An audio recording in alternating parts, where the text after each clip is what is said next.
অন্য কেউ যখন কষ্ট ভোগ করে তখন আমরা বলি যে ঈশ্বর হয়তো তাকে তার পাপের শাস্তি প্রদান করছে। আর আমরা নিজেরা যখন কষ্ট ভোগ করি তখন আমরা বলি ভগবান আমাদের পরীক্ষা নিচ্ছে।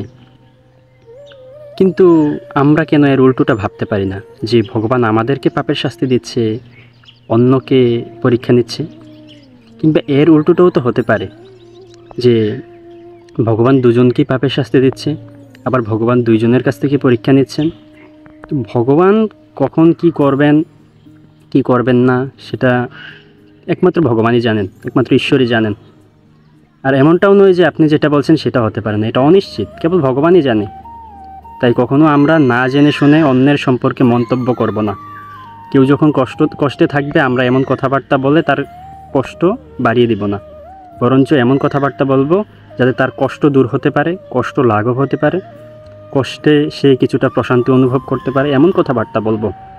কখনো এইরকম মন্তব্য কখনো করব না, কারণ ভগবান তো কোনো কিছু কাউকে জানিয়ে করে না, কিংবা করেও কাউকে জানান না।